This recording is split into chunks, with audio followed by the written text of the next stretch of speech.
नमस्कार। शेक्सपियर के नाटक ट्वेल्थ नाइट के 2 सीन पहले मैं अपलोड कर चुकी हूँ और आज के इस वीडियो में थर्ड सीन है एक्ट फर्स्ट का।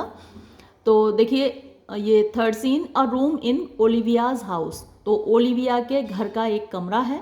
Enter sir Toby Welch and Maria, और सर टोबी वेल्च और मारिया प्रवेश करते हैं। Sir Toby Welch, what a plague means my niece. Plague वैसे तो बीमारी होती है, प्लेग फैलता है ना चूहों से, चूहों के शरीर पर जो पिस्सू होते हैं उनसे।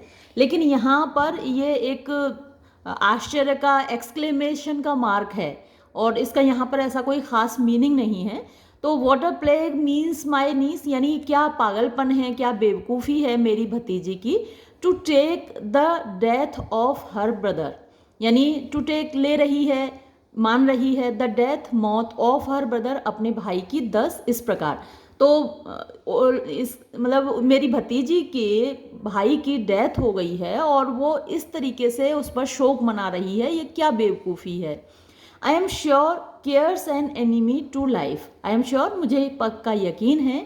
केयर माने चिंता, और यहाँ पर एपोस्ट्रोफी लगा हुआ है और इसका मतलब आई को ओमिट किया गया है। केयर इज एन एनिमी, यानी जो चिंता है वो एक दुश्मन है टू लाइफ, जिंदगी का। तो हमारे यहाँ भी कहा जाता है ना कि चिता मरे हुए को जलाती है और चिंता जिंदे व्यक्ति को जला डालती है। तो हमेशा जब आप वरीड रहते हैं तो आपका स्वास्थ्य खराब होता है ना, जल्दी आप दुनिया से चले जाते हैं। तो इसलिए ज़्यादा चिंता नहीं करनी चाहिए। तो सर टोबी वेल्च ये कह रहे हैं कि जिंदगी की दुश्मन है चिंता।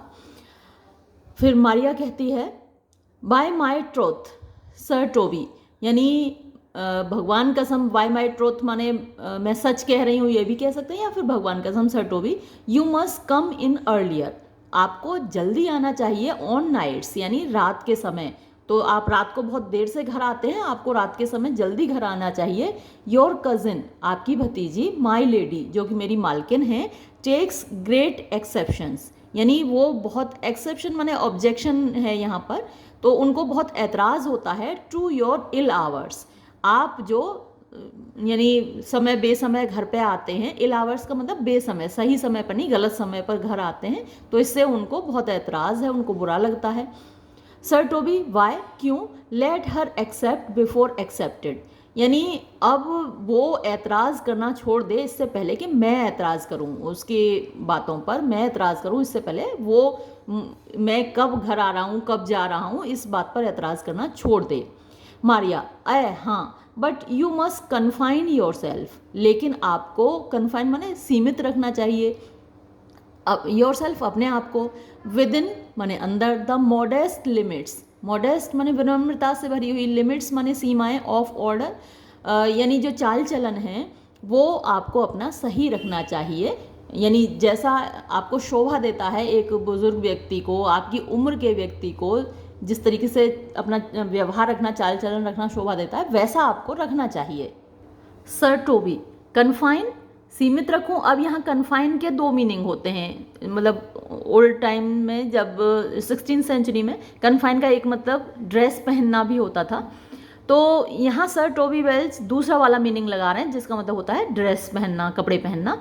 तो confine, I will confine myself no finer than I am, यानी मैं अपने आप को और बेहतर कपड़े नहीं पहनाऊंगा जितना कि मैंने पहने हुए हैं। दीज क्लॉथ्स, ये कपड़े, आर गुड एनफ, काफ़ी अच्छे हैं, टू ड्रिंक इन, शराब पीने के लिए। And so be these boots too, और इसी प्रकार मेरे ये जूते भी अच्छे हैं। एंड दे बी नॉट, और अगर वो अच्छे नहीं हैं मेरे जूते, let them hang them selves, तो फिर ये जूते लटक जाएं, फांसी लगा लें, इन देयर ओन स्ट्रैप्स, अपने ही फीतों से। तो वो मजाक कर रहे हैं कि अगर जूते अच्छे नहीं हैं तो ये अपने ही फीतों से लटक जाएं। तो मारिया कहती है, दैट क्वैफिंग, क्वैफिंग माने बहुत ज़्यादा शराब पीने के लिए भी ही आता है, और यहाँ पर ड्रिंकिंग भी यूज़ किया है। तो ये हर वक्त पीते ही रहना, दारू पीते रहना, विल अनडू यू, अनडू माने बर्बाद कर देना, आपको बर्बाद कर देगा। आई हर्ड, मैंने सुना था, माई लेडी, अपनी मालकिन को, टॉक ऑफ इट, इसके बारे में बात करते हुए, यस्टरडे, कल। End of a foolish night, और एक बेवकूफ़ नाइट के बारे में भी बात करते सुना था। दैट यू ब्रॉट इन, जिसको आप घर लेकर आए थे, वन नाइट, एक रात को, हियर यहाँ पर, टू बी हर वूअर, उनका वूअर माने जो शादी के लिए राजी करता है, वू माने किसी को शादी के लिए राजी करना, तो कोर्टशिप कह सकते हैं आप। तो कोर्ट करने के लिए या वू करने के लिए आप उसको लेके आए थे कि मेरी मालकिन उससे शादी के लिए राजी हो जाएं। तो सर टोबी वेल्च, हु, किसकी बात कर रही हो? सर एंड्रू ऑगचिक, अच्छा उनकी बात कर रही हो। मारिया, ही, हाँ मैं उसी की बात कर रही हूँ। Sir Toby, he is as tall a man as any is in Illyria. तो जैसे हम कहते हैं ना वो बहुत बड़ा आदमी है, तो टॉल वर्ड यूज़ किया उसी के अर्थ में कि वो तो इलेरिया में इतना बड़ा आदमी है कि उसके जैसा कोई और बड़ा आदमी है ही नहीं पूरे इलेरिया में। Maria, what's that to the purpose, तो अब उससे क्या उद्देश्य साबित होता है, यानी अगर वो बड़ा आदमी है तो उससे मेरी मालकिन को क्या लेना देना है। Why, he has 3000 ducats a year, वो उसकी जो आमदनी है एक साल में 3000 डकेट की है, 3000 रुपये सालाना की, या 3000 डकेट सालाना की उसकी आमदनी है। मारिया, हाँ, but he will have but a year in all these ducats, but लेकिन ही विल हैव यानी वो गुजार पाएगा, बट केवल अ ईयर एक साल, इन ऑल दीज डकेट्स यानी इतने डकेट्स में वो एक साल ही गुजार पाएगा, यानी कोई सेविंग नहीं कर पाएगा भविष्य के लिए, क्योंकि ही इज़ अ वेरी फूल, वो एक बहुत मूर्ख आदमी है, एंड अ प्रोडिगल, और एक बड़ा फिजूल खर्च आदमी है। सर टोबी, फाई, छी, दैट यू विल से सो, तुम ऐसी बात कह रही हो उसके बारे में। He plays on the vial D game boys, ये वॉयल डी गेम बॉयज़ एक म्यूज़िकल इंस्ट्रूमेंट है जिसमें 6 स्ट्रिंग्स होती हैं, तो वो कितना अच्छा तो ये इस यंत्र को बजाता है, यानी म्यूज़िक लवर है, अच्छा म्यूज़िक बजाता है। एंड स्पीक्स, और बोलता है, 3 और 4 लैंग्वेजेस, 3 या 4 भाषाएं, word for word, without book, यानी शब्दशः बोलता है बिना किसी बुक की सहायता लिए। जैसे हमें कभी कभी डिक्शनरी की ज़रूरत पड़ जाती है कि इस वर्ड को दूसरी लैंग्वेज में क्या कहेंगे, है ना, हिंदी का कोई वर्ड है तो उसको इंग्लिश में क्या कहेंगे, या इंग्लिश का वर्ड है उसे हिंदी में क्या कहेंगे। तो विदाउट बुक का मतलब without any dictionary, without taking help of any dictionary, वो 3-4 भाषाएं बोलता है। And hath all the good gifts of nature, और उसके अंदर गिफ्ट ऑफ नेचर हैं, बहुत सारे गिफ्ट ऑफ नेचर हैं, यानी पैदाइशी बहुत सारी क्वालिटीज़ वो लेके पैदा हुआ है। तो मारिया, ही हैथ इंडीड, अब मारिया उसकी सारी क्वालिटीज़ का मजाक बना रही है और कह रही है हाँ हाँ बिल्कुल पैदाइशी है, ऑलमोस्ट नेचुरल, बिल्कुल पैदाइशी, उसमें बहुत सारी क्वालिटीज़ हैं। For besides that he is a fool, तो उसकी पहली क्वालिटी तो ये है कि वो बहुत बड़ा बेवकूफ़ है। ही इज़ अ ग्रेट क्वेरलर, दूसरी क्वालिटी उसको नेचर ने ये दी है कि वो बहुत बड़ा झगड़ालू है। And but that he had the gift of a coward, और एक और क्वालिटी उसको नेचर ने दी है कि वो बहुत बड़ा कावर्ड है, कायर है। टू एले the gust he hath in quarrelling, यानी जब झगड़े में उसको एले माने कम करना होता है, द गस्ट होता है झोंका। तो यहाँ पर मतलब ये हुआ कि जब क्वेरलिंग में, झगड़े में उसके ऊपर आफत आती है, यानी सामने वाली पार्टी जब मजबूत निकलती है, तो वो क्या है, उसके पास एक और गिफ्ट है नेचर का, वो है कवर्डनेस, यानी कवर्डिस, यानी कायरता, तो वो भाग खड़ा होता है। It's thought among the prudent, it's thought ऐसा सोचा जाता है, लोग मानते हैं, एमंग द प्रूडेंट माने जो बुद्धिमान लोग हैं, तो ज्ञानी लोग का ये मानना है, he would quickly have the gift of a grave, तो उसको बहुत जल्दी एक गिफ्ट मिलेगा ग्रेव का, कब्र का। तो जैसे बहुत गरीब लोग होते हैं, वो अपनी कब्र का खर्चा नहीं उठा सकता उनका परिवार, तो जो बड़े लोग हैं वो ग्रेव गिफ्ट कर देते हैं, यानी उनकी कब्र खोदने का खर्चा और उनको दफनाने का पूरा खर्चा बड़े लोग गिफ्ट में दे देते हैं। तो ऐसा ही उसको भी गिफ्ट ऑफ द ग्रेव मिलेगा, क्योंकि वो फिजूल खर्च है, अपने सारे पैसे तो खर्च कर लेगा, जब मरेगा तो उसके पास इतने पैसे नहीं बचे होंगे कि वो अपनी कब्र खुदवा सके, यानी लोग, उसका फैमिली में तो कोई वैसे भी नहीं यहाँ पर दिखाया गया है, तो उसकी कब्र खोद सकें, इतने पैसे उसके पास नहीं बचे होंगे, तो दूसरे लोग ही उसको ग्रेव का गिफ्ट देंगे।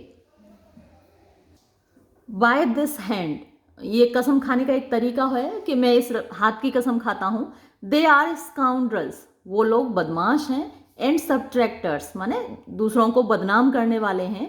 दैट से सो, जो ऐसा कहते हैं। ऑफ हिम, उसके बारे में। हु आर दे, कौन हैं वो लोग? मारिया, दे, वो वही लोग हैं, दैट एड, जो और आगे ये कहते हैं, मोर ओवर, इसके अलावा, मतलब ये बात तो कहते हैं, इसके अलावा ये बात और कहते हैं, ही इज ड्रंक, कि वो दारू पीता है, नाइटली, हर रात, इन योर कंपनी, आपकी संगति में। Sir Toby, with drinking health to my niece, हाँ दारू तो पीता है, लेकिन वो हेल्थ, ये टोस्ट कहते हैं इसको, किसी की सलामती के लिए दारू पीना, है ना। हम तो जैसे सलामती के लिए क्या है, दुआ करेंगे, यज्ञ करेंगे, पूजा करेंगे, भगवान को प्रसाद चढ़ाएंगे बिहारी जी को जाके कि भगवान इसको सलामत रखना।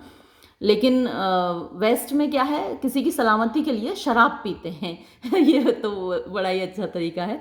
तो with drinking health to my niece, शराब तो पीते हैं लेकिन मेरी भतीजी के अच्छे स्वास्थ्य के लिए। आई विल ड्रिंक, मैं शराब पीता रहूँगा, टू हर, उसकी खातिर, यानी अपनी भतीजी की खातिर, सो लॉन्ग एज, जब तक कि देयर इज़ अ पैसेज, यानी रास्ता है, छेद है, इन माई थ्रॉट, मेरे गले में। तो मेरे गले में दारू पीने के लिए जब तक छेद है, जो फूड पाइप होता है उसी में होके तो जाती है दारू। एंड ड्रिंक इन इलेरिया, ड्रिंक का मतलब यहाँ पर शराब है, इन इलेरिया, इलेरिया में। तो इलेरिया में जब तक शराब है और मेरे गले में जब तक छेद है, तब तक मैं अपनी भतीजी की सलामती के लिए दारू पीता रहूँगा। ही इज़ अ कावर्ड, वो व्यक्ति कायर है, एंड अ क्वेस्ट्रल, क्वेस्ट्रल भी आप मीन पर्सन कह सकते हैं, नीच अधम व्यक्ति कह सकते हैं। दैट विल नॉट ड्रिंक, जो दारू ना पिए, टू नीस, अपनी भतीजी के लिए, टिल, जब तक कि हिज ब्रेन्स, उसका दिमाग, टर्न ऑन द टो, यानी घूमने ना लगे। टो माने पैर का अंगूठा होता है, तो उसे चक्कर ना आ जाए या चक्कर खाते हुए नीचे ना गिर जाए दिमाग। लाइक अ पेरिश टॉप, जैसे कि गांव का टॉप माने लट्टू होता है, लट्टू को जब आप घुमाते हैं ना, गोल गोल गोल गोल घूमता है।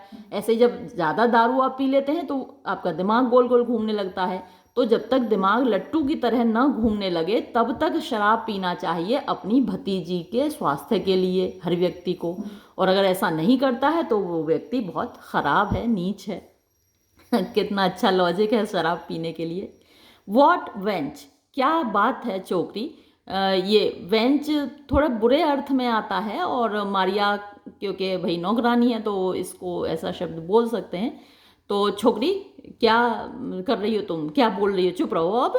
कैस्टिलियानो वल्गो, तो ये जो एक्सप्रेशन है इसका मतलब होता है कि थोड़ा गंभीर मुद्रा धारण करो, अपने चेहरे को थोड़ा सीरियस बना लो, ग्रेव लुक अपने ऊपर धारण करो। तो ये जो चुलबुलापन है ये सब छोड़ो और थोड़ी गंभीर हो जाओ। फॉर हियर कम्स, क्योंकि देखो सामने आ रहे हैं सर एंड्रयू ऑगचिक, सर एंड्रयू ऑगचिक सामने आ रहे हैं, इसलिए अब तुम ये चुलबुलापन छोड़ो। एंटर सर एंड्रयू ऑगचिक, तो सर एंड्रयू ऑगचिक प्रवेश करते हैं। Sir Andrew, sir Toby Belch, how now. Sir Toby Belch, कैसे हैं आप। Sir Toby, sweet sir Andrew, मैं बिल्कुल ठीक हूँ sir Andrew. Sir Andrew, bless you fair shrew, अरे तुमको भी भगवान सलामत रखे लड़की, यानी वो मारिया के लिए कह रहे हैं। तो Maria, and you too sir, और भगवान आपको भी सलामत रखे, आपको भी मेरी दुआ है श्रीमान जी। सर टोबी, एकॉस्ट सर एंड्रयू, एकॉस्ट, यानी इसको प्रति प्यार प्रदर्शित करो सर एंड्रयू तो वो क्या है, देखने में ठीक ठाक है मारिया, और सर एंड्रयू उसको देख के उसको मतलब ऐसे प्रणाम कर रहे हैं कि मतलब एक तरीके से रेस्पेक्ट जैसा शो कर रहे हैं। और सर टोबी कह रहे हैं कि उसको ये कोई रेस्पेक्ट की चीज़ नहीं है, इसको तो तुम इसके तो मज़े लो। एकॉस्ट का मतलब यहाँ पर तुम इसके तो मज़े लो। तो सर एंड्रयू, व्हाट्स दैट, इसका क्या मतलब है एकॉस्ट का। या फिर इसका मतलब यह है कि ये है कौन। सर एंड्रयू ये पूछ रहे हैं कि ये कौन है लड़की। तो सर टोबी, माई नीसेस चैम्बर मेड, ये मेरी भतीजी की चैम्बर मेड है, यानी नौकरानी है, सेविका है, तो इसको ज़्यादा रेस्पेक्ट देने की ज़रूरत नहीं है। सर एंड्रयू गुडचिक, गुड मिस्ट्रेस एकॉस्ट, अरे भाई मोहतरमा एकॉस्ट, अभी उसको एकॉस्ट का सही से अर्थ समझ में नहीं आया है, तो मैं तुम्हें सलाम करता हूँ। एकॉस्ट का मतलब सलाम करना। आई डिज़ायर बेटर एक्वेंटेंस, तुम्हारे साथ और थोड़ा सा परिचय हो जाए, बेहतर परिचय हो जाए। Maria, my name is Mary sir, श्रीमान जी मेरा नाम मैरी है। Sir Andrew, good mistress Mary accost. तो अच्छी मोहतरमा मैरी, तुम्हें मेरा सलाम है। तो सर टोबी कहते हैं, यू मिस्टेक नाइट, तुम गलत समझ रहे हो नाइट। एकॉस्ट इज, एकॉस्ट जो मैंने तुमसे कहा है उसका मतलब है फ्रंट हर, उसका सामना करो, बोर्ड हर, वू हर, एसेल हर। तो ये सब कुछ ना ऑब्सीन अर्थ में है, वल्गर अर्थ में है, बुरे अर्थ में ये सारी चीज़ें हैं। तो मतलब ये है कि जैसे नौकरानी है तो उसके मज़े लो, उसका फ़ायदा उठाओ और फिज़िकली उसको एक्सप्लॉइट कर, जैसा कि किया ही जाता था। पुराने ज़माने में तो इतने कानून भी नहीं थे, तो जो नौकरानियाँ होती थीं या फिर ग़ुलामों के साथ उनको फिज़िकली एक्सप्लॉइट किया जाता था। तो कुछ वैसा ही यहाँ पर अर्थ है। शेक्सपियर में आप बहुत जगह पाओगे कि बहुत वल्गैरिटी है ना, हम एक्सप्लेन उसको कर भी नहीं पाते चीज़ों को। तो वैसा ही कुछ बुरा सा अर्थ है यहाँ पर, और अगर आप इसको इग्नोर भी कर देंगे तो कोई नहीं।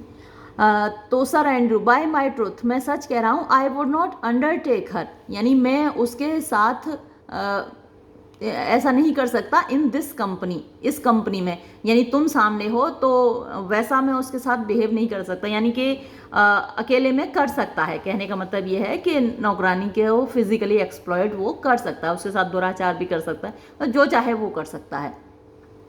Is that the meaning of accost? तो एकॉस्ट का क्या यही मतलब था? मारिया, अब मारिया को लगता है कि ये लोग मेरे बारे में ऐसा बुरा सोच रहे हैं, बुरा बोल रहे हैं, तो फिर वो फेयर यू वेल जेंटलमैन, ठीक है मैं जा रही हूँ यहाँ से महाशय लोगों, आप अपनी बातें जारी करो। तो जैसे लेडीज़ के प्रेजेंस में अक्सर कई बार ऐसा होता है, हम लोगों ने भी फेस किया है कि कुछ जेंट्स हैं तो आपस में भद्दे मजाक करते हैं, है ना। तो फिर जो औरतें हैं वहाँ उनको बुरा सा महसूस होता है तो वहाँ से उठकर चल देती हैं। तो वैसा ही कुछ मारिया है, वो वहाँ से जाने को उद्धृत हो रही है कि ये लोग भद्दे गंदे मजाक कर रहे हैं, तो वो वहाँ से चल देती है, फेयर यू वेल जेंटलमैन। तो सर टोबी कहता है, and thou let part so, अगर तुमने उसको ऐसे ही जाने दिया sir Andrew, would thou might never draw a sword again. तो जो नाइट होते हैं उनके पास तलवार होती है, वो कई चीज़ों के लिए जाने जाते हैं, वो अपनी बहादुरी के लिए जाने जाते हैं, तलवार चलाने के लिए जाने जाते हैं, साथ ही महिलाओं के प्रति अपनी शिष्टता के लिए जाने जाते हैं, है ना, शिवेलरी के लिए जाने जाते हैं। तो वो कह रहा है सर टोबी कि अगर तुमने ऐसे ही जाने दिया तो फिर तुम अब अपने आप को कभी नाइट मत कहना, है ना, तुम कभी तलवार नहीं खींच पाओगे, तो मतलब तुम एक नाइट नहीं कहलाओगे अगर तुमने इसको ऐसे ही जाने दिया तो सर एंड्रू भी कह रहा है कि and you part so mistress, तो भाई मोहतरमा अगर तुम ऐसे ही चली गई, I might never draw sword again, तो मुझे लगता है कि मैं कभी फिर तलवार नहीं चला पाऊंगा। Fair lady, do you think you have fools in hand? तो मोहतरमा क्या आपको लगता है कि आपके हाथ में बेवकूफ़ हैं, यानी आपके सामने बेवकूफ़ लोग खड़े हैं? Maria, sir I have not you in my hand, अरे श्रीमान जी आप मेरे हाथ में कहाँ हैं? Sir Andrew, marry, but you shall have, हाँ तो यहाँ मैरी का मतलब वो मदर मैरी, वो कसम खा रहा है, जो कि एक अच्छा सिंबल नहीं माना जाता है, अच्छी आप व्यवहार नहीं माना जाता है इस तरीके से कसम खाना बिना बात के। बट यू शैल हैव, लेकिन हम तो तुम्हारे हाथ में आने को तैयार हैं, एंड हियर्स माई हैंड, ये लो मेरा हाथ अपने हाथ में थामो। Maria, now sir thought is free, अरे श्रीमान जी सोचने में क्या जाता है, सोचने की तो आज़ादी है। आई प्रे यू, मैं आपसे दरख्वास्त करती हूँ, bring your hand to the butter bar, अपना ये जो हाथ है बटर बार की तरफ लेके जाओ, बार की तरफ, एंड लेट इट ड्रंक, और अपने हाथ को दारू पीने के लिए यूज़ करो। तो बटर बार वो जगह होती है, टेबल होती है चिकनी, जिस पर कि शराब पी जाती है। Sir Andrew, therefore sweet heart, तो क्यों भाई ऐसा क्यों व्यवहार कर रही हो sweet heart, what's your metaphor, तुम्हारे कहने का मतलब क्या है? तो मेरी कहती है, इट्स ड्राई सर, कोई मतलब नहीं है, ये तो ड्राई है, जैसे ड्राई डे होता है तो जिसमें दारू नहीं पी जाती है तो वो ड्राई डे कहलाता है। तो ड्राई का मतलब मेरे बातों में कोई नशा नहीं है, कोई दारू नहीं है, तो कोई मतलब नहीं है मेरा। तो sir Andrew, why I think so, क्यों मुझे ऐसा लगता है? I am not such an ass but I can keep my hand dry, तो मैं वैसा गधा नहीं हूँ, बेवकूफ़ नहीं हूँ, और मैं अपने हाथ सूखे रख सकता हूँ, यानी बिना दारू पिए भी रह सकता हूँ, बट व्हाट्स योर जेस्ट, लेकिन तुम जो मजाक कर रही हो उसका क्या मतलब है? तो मैरी, अ ड्राई जेस्ट सर, मेरा मजाक ड्राई है, यानी इसका कोई मतलब नहीं है, इसमें कोई नशा नहीं है। Sir Andrew, are you full of them, क्या ये जो जोक्स हैं तुम्हारे दिमाग में ऐसे ही भरे रहते हैं? मेरी, आय सर, हाँ बिल्कुल शिवांजी, I have them at my fingers ends, ये तो मेरे फिंगर टिप्स पर रहते हैं। Mary, now I let go your hand, I am barren, अब मैं आपका हाथ छोड़ रही हूँ, आई एम बैरन, मैं तो ऐसे ही खाली हूँ, बंजर हूँ, बेकार हूँ। Sir Toby, O knight thou lackest a cup of canary, तो सर टोबी कहते हैं क्योंकि वो उसका हाथ छोड़ दिया, ऐसे ही जाने दिया, तो सरदार दाउ लेकेस्ट तुम में कमी है, अ cup of candy, candy imported wine होती है, यानी तुमने ढंग से दारू नहीं पी है, कैंडी का एक कप नहीं पिया। When did I see thee so put down, मैंने इससे पहले तुम्हें कब देखा है इस तरीके से झिड़के जाते हुए, यानी एक इसको मैरी को तुमने ऐसे ही जाने दिया, इस तरीके से तुम्हारी बेइज्जती इससे पहले कब हुई थी? तो sir Andrew, never in your life I think, आपने अपनी ज़िंदगी में कभी नहीं देखा होगा मुझे लगता है, unless you see canary put me down, सिवाय इसके कि कैनरी जो वाइन है उसने मुझे इस तरीके से बेकार कर दिया हो, यानी जैसे इसके सामने मैं कुछ नहीं कर सका और मैं इसको कुछ नहीं कर पाया, तो वैसे ही जब दारू का बहुत ज़्यादा नशा चढ़ जाता है तब पुट मी डाउन, यानी मेरा ऐसा हाल हुआ होगा। मी थिंक्स, मुझे लगता है, some time I have no more wit, मेरे अंदर कोई ज़्यादा अक्ल नहीं होती, देन अ क्रिश्चियन, एक क्रिश्चियन से ज़्यादा, यानी एक सामान्य क्रिश्चियन में जितनी अक्ल होती है उतनी ही होती है, और एन ऑर्डिनरी मैन हैज़, जितनी कि एक साधारण व्यक्ति में होती है, यानी जो नाइट है उसमें थोड़ी ज़्यादा अक्ल होनी चाहिए, वो ज़्यादा वाइज होना चाहिए, लेकिन मैं सामान्य रूप से ही कभी कभी अपना दिमाग यूज़ करता हूँ। But I am a great eater of beef, लेकिन मुझे लगता है कि मैं कुछ ज़्यादा ही बीफ खाता हूँ, वो गाय का मांस होता है, and I believe that does harm to my wit, और मुझे लग रहा है कि वो गाय का मांस खा खा के मेरी बुद्धि खराब हो गई है। सर टोबी, नो क्वेश्चन, इसका तो सवाल ही नहीं उठता। Sir Andrew, and I thought that, लेकिन मुझे तो यही लगता है, and I would forswear it, और मैं कसम खा के ये कह सकता हूँ, I will ride home tomorrow sir Toby, sir Toby कल मैं मतलब घोड़े पे चढ़ के घर जा रहा हूँ। टू पोर्क्वी, सर टोबी कहते हैं पोर्क्वी, ये एक फ्रेंच एक्सप्रेशन है माय डियर नाइट, कि लेकिन तुम जा क्यों रहे हो भाई? सर एंड्रू, व्हाट इज पोर्क्वी, ये जो वर्ड आपने बोला पोर्क्वी, ये होता क्या है? डू और नो डू, मतलब करना या ना करना, मतलब क्या है इस शब्द का? आई वुड, यहाँ जैसे आई वुड जब यूज होता है तो उसका मतलब होता है काश ऐसा होता। आई हैड बेस्टोड, यानी मैंने लगाया होता, दैट टाइम, वो वक्त, इन द टंग्स, टंग्स का मतलब यहाँ लैंग्वेजेस, लैंग्वेजेस को सीखने में, दैट जो, यानी जो वक्त मैंने बर्बाद कर दिया, गुजार दिया। I have in fencing, I have माने मैंने गुजारा है जो वक्त, इन फेंसिंग यानी ये तलवारबाजी सीखने में, भाला चलाना सीखने में, डांसिंग नाचने में, एंड बियर वेटिंग तमाशा देखने में, तो बाकी सारे कामों में जो वक्त मैंने अपना ज़िंदगी का गुजार दिया, काश मैंने वो भाषाएं सीखने में गुजारा होता तो इस शब्द का मुझे अर्थ मालूम होता। Oh had I but followed the arts, या फिर काश मैंने आर्ट्स को फॉलो किया होता, यानी मैंने कलाएं सीखी होती। Sir Toby, then hadst thou had an excellent head of hair, तो अगर तुमने कलाएं सीखी होती तब तो तुम्हारे सिर पर बाल अच्छे क्वालिटी के होते। सर एंड्रू, वाई, क्यों? Would that have mended my hair, तो क्या इसे मेंड माने माने इम्प्रूव हो जाना, सुधर जाना, तो क्या इससे मेरे बाल भी सुधर जाते? सर टोबी, पास्ट क्वेश्चन यानी निस्संदेह, पास्ट क्वेश्चन का मतलब अनडाउटेडली।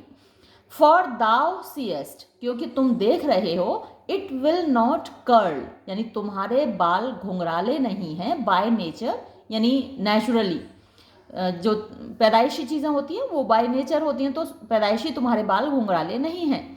सर एंड्रू, बट, लेकिन, इट बिकम्स माने इट सूट्स, ये शोभा देता है, मी मेरे ऊपर, वेल एनफ काफ़ी पर्याप्त, डजंट इट क्या ऐसा नहीं है, यानी मेरे बाल मेरे ऊपर सूट करते हैं, क्या ऐसा नहीं है? सर टोबी, एक्सीलेंट, हाँ बहुत अच्छे हैं। It hangs like a flax on a distaff, यानी तुम्हारे बाल ऐसे ही लटके रहते हैं जैसे चरखे के ऊपर रेशम लटका रहता है। तो मतलब एक तरीके से मजाक बना रहे हैं। सर एंड्रू, फेथ, अब मैं कसम खा के कहता हूँ, आई विल होम टुमारो, मैं कल घर चला जाऊंगा। सर टोबी, योर नीस, तुम्हारी भतीजी, विल नॉट बी सीन, वो तो दिखती ही नहीं है, यानी मिलती ही नहीं है, मुलाकात ही नहीं करती। और इफ़ शी बी, और अगर वो दिखेगी भी, इट्स 4-1, 4-1 यानी 4:1 का मतलब होता है बहुत कम चांस है, बहुत कम पॉसिबिलिटी है, she will none of me, कि वो मुझे चूज़ करेगी। यानी ये जो सर टोबी हैं ये चाहते हैं कि सर एंड्रू ऑक्चीक में उनकी भतीजी से शादी कर लें, तो क्योंकि वो उनका दोस्त है तो उनकी आपस में आराम से बनी रहेगी। तो लेकिन सर एंड्रू ऑक्चीक कह रहे हैं कि इसकी पॉसिबिलिटी ना के बराबर है। द काउंट हिमसेल्फ, यानी खुद काउंट, हियर हार्ड बाय माना नियर, वूज हर, यानी वो खुद उससे प्रेम कर रहे हैं, अपने प्रेम का प्रदर्शन कर रहे हैं, कोर्ट कर रहे हैं उसको। तो जब ड्यूक खुद उसको कोर्ट कर रहे हैं तो मेरे तो चांसेस ना के बराबर हैं। Sir Toby, she will none on the count, यानी वो काउंट को भाव नहीं देगी, यानी ड्यूक का जो प्रेम है उसको एक्सेप्ट नहीं करेगी, अपनी भतीजी को वो बेहतर समझते हैं। She will not match above her degree, neither in estate years nor wit. She will not match यानी वो शादी नहीं करेगी, एवव ऊपर, जैसे अनुलोम और प्रतिलोम विवाह होते हैं, तो अनुलोम में क्या है, जो लड़की है उससे ऊंचा परिवार में करना चाहते हैं। हमेशा आपने देखा होगा कि जो बेटी वाले हैं अपने से ऊंचे घराने में अपनी बेटी की शादी करना चाहते हैं, तो ऐसा मेरी भतीजी नहीं करेगी, है ना। शी विल नॉट मैच एवव ऊपर, हर डिग्री यानी जो उसका स्टेटस है, जो उसकी जायदाद है, स्टेटस है, नेदर इन एस्टेट, यानी एस्टेट वही जायदाद को बोलते हैं, ईयर्स साल, यानी उम्र में भी उससे बहुत बड़ा हो कोई आदमी, उससे भी शादी नहीं करेगी, नॉर विट, और ना ही बुद्धिमानी में, तो अक्ल में उससे बड़ा हो, उम्र में उससे बड़ा हो, जायदाद में उससे ऊंचा हो, ऐसे किसी भी आदमी से वो शादी नहीं करेगी। I have heard her severe it, मैंने उसको कसम खा के ऐसा कहते हुए सुना है। Tut there is life in it man, तो टट एक एक्सक्लेमेटरी एक्सप्रेशन है कि अरे छोड़ो भी, इसमें उम्मीद है, देयर इज लाइफ यानी उम्मीद है, इन इट इस बात में, मैन, तो वो सर एंड्रू ऑक्चीक को सांत्वना दे रहा है कि तुम निराश मत हो, मेरी भतीजी ड्यूक से शादी तो नहीं करेगी, तो और इस बात में तुम्हारे लिए उम्मीद है। Sir Andrew, I will may a month longer, ठीक है फिर जब आप ये सांत्वना दे रहे हो, मुझे ऐसी उम्मीद बंधा रहे हो, तो मैं 1 महीने और रुक जाता हूँ। आई एम अ फेलो, मैं एक ऐसा शख्स हूँ, ऐसा इंसान हूँ, ऑफ द स्ट्रेंजेस्ट माइंड, कि मेरा दिमाग बड़ा अजीब है, इन द वर्ल्ड, इस संसार में, यानी जो सबसे ज़्यादा अजीब लोग होते हैं उनमें से एक मैं हूँ। डिलाइट यानी मुझे आनंद आता है, मैं मज़े लेता हूँ, खुश होता हूँ। इन मास्क, मास्करेड एक तरीके से डांस होता है जिसमें मास्क पहन के यानी अपनी पहचान छिपा के डांस करते हैं, तो मास्क के पीछे किसका चेहरा है ये पता नहीं चलता, तो उसमें आनंद आता है। रिवेल्स, ये वो भी खेल तमाशा, वैसे तो रिवेल क्या है, दारू पी के जो हा हुल्लड़ करते हैं वो रिवेलरी कहलाती है। समटाइम्स ऑल टुगेदर, कभी कभी, ये सब कुछ मिलाकर मुझे आनंद आता है इन सारी चीज़ों में। थोड़ा सा मिसप्रिंट है, किताब बहुत पुरानी है और इसमें थोड़े से मिसप्रिंट्स हैं, लेकिन समझ में तो आपको आ ही रहा होगा, दिख तो रहा ही है, और आपके पास अपनी बुक हो तो ज़रा उसमें से और देख लीजिएगा। Sir Toby, art thou good at these kickshaws knight, art thou good, या क्या तुम बहुत होशियार हो, एट दीज किकशॉज ना, ये जो छोटी मोटी बातें हैं नाइट, इन सब चीज़ों में तुम होशियार हो क्या। सर एंड्रू, एज, मैं उतना ही होशियार हूँ, एज एनी मैन इन इलिरिया, इलिरिया का कोई भी व्यक्ति जितना होशियार हो सकता है मैं उतना होशियार हूँ।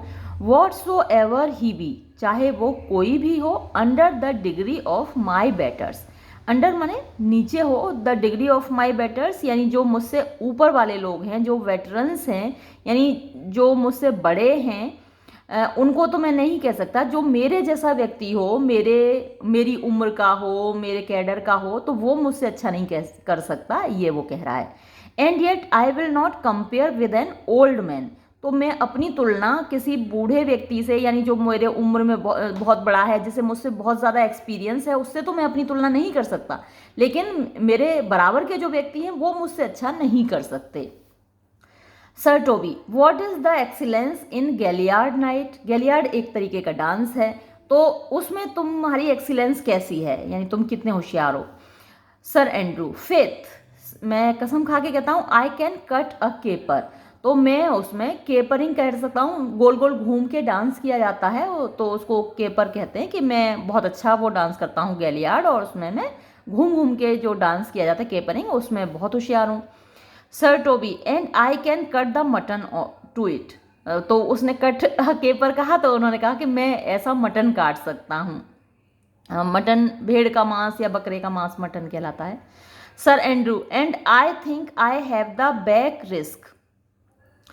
Back trick, sorry. तो और मुझे लगता है कि मैं बैक ट्रिक भी कर सकता हूँ, simply as strong as any man in Illyria. Illyria में कोई भी आदमी जितना अच्छा बैक ट्रिक कर सकता है, डांस कर सकता है, उतना अच्छा मैं कर सकता हूँ, उसे बेटर कर सकता हूँ। तो बैक ट्रिक का मतलब पीछे की तरफ चल के डांस करना, जैसे कि कई बार आपने माइकल जैक्सन का डांस देखा हो, तो उसमें मून वॉकिंग करता है, वो पीछे की तरफ अपने शूज़ पे अपने पंजे उठा के पीछे की तरफ चलता है। तो मैं लगभग कुछ कुछ ऐसा ही डांस मैं बहुत अच्छा कर सकता हूँ। Sir Toby, wherefore are these things hid? Wherefore माने किस लिए, आर दीज थिंग्स ये सारी चीज़ें, हिड माने छिपी हुई हैं। तो तुमने अपनी ये सारी खूबियाँ छुपा के क्यों रखी हुई हैं? वेयर फोर किस लिए, हैव दीज गिफ्ट्स ये जो तुम्हारे पास गिफ्ट्स हैं, खूबियाँ हैं, अ कर्टेन माने पर्दा पड़ा हुआ है, बिफोर देम उनके सामने, आर दे क्या ये तुम्हारी खूबियाँ हैं, लाइक टू टेक डस्ट यानी धूल फांकने के लिए, इन पर धूल चढ़ी जाए उसके लिए है क्या? लाइक मिस्ट्रेस स्मॉल्स पिक्चर, जैसे मिस्ट्रेस स्मॉल की तस्वीर धूल फांकती रहती है। ये एक कैरेक्टर है मिस्ट्रेस स्मॉल, जो बहुत नोटोरियस कैरेक्टर रहा है शेक्सपियर के ज़माने में। इसके ऊपर एक कॉमेडी भी लिखी गई है, और ये एक लड़की है जो अक्सर लड़के की ड्रेस में घूमती रहती है, बदमाशियाँ करती रहती है। तो उसकी तस्वीर 2 बार प्रकाशित हुई थी विलियम शेक्सपियर के ज़माने में। तो क्या उसकी तरह धूल फांकने के लिए है? Why dost thou not go, तुम क्यों नहीं जाते to church in a galliard, यानी डांस करते हुए, गैलियार्ड डांस करते हुए चर्च क्यों नहीं जाते? एंड कम होम, और वापस क्यों नहीं आते इन अ कोरेंटो, तो दूसरा ये डांस करते हुए वापस क्यों नहीं आते, यानी एक तरीके का डांस करते हुए चर्च जाओ और दूसरे तरीके का डांस करते हुए चर्च से वापस आओ। My very walk should be a jig, अगर तुम्हारे जैसा खूबियाँ मेरे पास होती तो मैं तो ऐसे ही नाचते गाते हुए घूमता रहता। वॉट डस्ट दाउ मीन, तुम्हारा मतलब क्या है? इट इज़ अ वर्ल्ड, क्या ये दुनिया ऐसी है, टू हाइड वर्च्यूज इन, जिसमें के वर्च्यूज को, गुणों को छिपाया जाए। आई डिड ड्रिंक, यानी मैं वैसे यहाँ पर थिंक ज़्यादा सही फिट बैठता है, हो सकता है यहाँ में स्प्रिंट हो। By the excellent constitution of thy leg, यानी तुम्हारी जो टांगें हैं इतनी अच्छी हैं, उनका स्ट्रक्चर इतना अच्छा है कि मुझे लगता है इट वॉज फॉर्म्ड, ये बनी थी, under the star of a galliard, यानी गैलियार्ड डांस करने का जो स्टार है, ऐसा माना जाता था एस्ट्रोलॉजी में, अभी भी ऐसा माना जाता है कि जो जिस स्टार में पैदा होता है, जिन ग्रहों में, नक्षत्रों में पैदा होता है, वो उसी हिसाब से बन जाता है, उसमें वही खूबियाँ आ जाती हैं। तो तुम जिस स्टार में पैदा हुए थे, जिस कॉन्स्टलेशन के अंडर पैदा हुए थे, यानी जो तुम्हारा ज़ोडिएक साइन है, तो वो डांस को लेके है, यानी तुम डांस करने के लिए ही बने थे। सर एंड्रू, हाँ आप सही कह रहे हो, इट इज़ स्ट्रॉन्ग, मेरी टांगें स्ट्रॉन्ग हैं, and it does indifferent well in a flame coloured stock, stock मोज़ों को बोलते हैं, तो फ्लेम कलर के स्टॉक्स मोज़े जब मैं पहनता हूँ तो जो फ्लेम है पीली होती है, या ऑरेंज होती है। तो फ्लेम के कलर के जब मैं मोजे पहनता हूँ तो मेरी टांगें और भी अच्छी लगती हैं। Shall we set about some revels, तो चलें कुछ मस्ती की जाए। वो रिवेल मैंने आपको पहले भी बताया जा था कि मस्ती के लिए आता है रिवेल, दारू पी के या किसी भी तरीके से मस्ती करने के लिए रिवेलरी आता है। Sir Toby, what shall we do else, और इसके अलावा हम कर भी क्या सकते हैं, मस्ती करना ही तो हमारा काम है। Were we not born under Taurus, Taurus नक्षत्र के अंदर क्या हम पैदा नहीं हुए थे, तो ये एक ज़ोडिएक साइन है, तो हम टॉरस नक्षत्र में पैदा हुए थे तो हम तो मस्ती ही करेंगे। सर एंड्रू, टॉरस, अच्छा टॉरस नक्षत्र, दैट साइड्स एंड हार्ट, तो वो तो साइड और हार्ट को मतलब सुदृढ़ रखता है। इस नक्षत्र में पैदा होने वालों की साइड्स और हार्ट, तो साइड आप दृष्टि के लिए कह सकते हैं, हार्ट दिल उनका सही रहता है, अच्छा होता है, मजबूत होता है। सर टॉबी, नो सर, नहीं नहीं तुम गलत कह रहे हो, इट्स लेग्स एंड थाइज, इस नक्षत्र में पैदा होने वाले लोगों की टांगें और जंघाएं मजबूत होती हैं। Let me see these caper, तो मुझे जरा देखने दो कि कैसे ये डांस करती हैं, ये जो टांगें हैं, ये जंघाएं हैं जो टॉरस नक्षत्र में पैदा हुई हैं। हा, हायर, और ऊंची, हा हा, एक्सीलेंट, अरे अरे बहुत बढ़िया बहुत बढ़िया, ऐसे डांस इन टांगों के साथ करो, बहुत बढ़िया। तो ये सारी मस्तियाँ इनकी हो रही हैं और इसके साथ ये सीन ख़त्म होता है। अगला सीन अगले वीडियो में, तब तक के लिए धन्यवाद।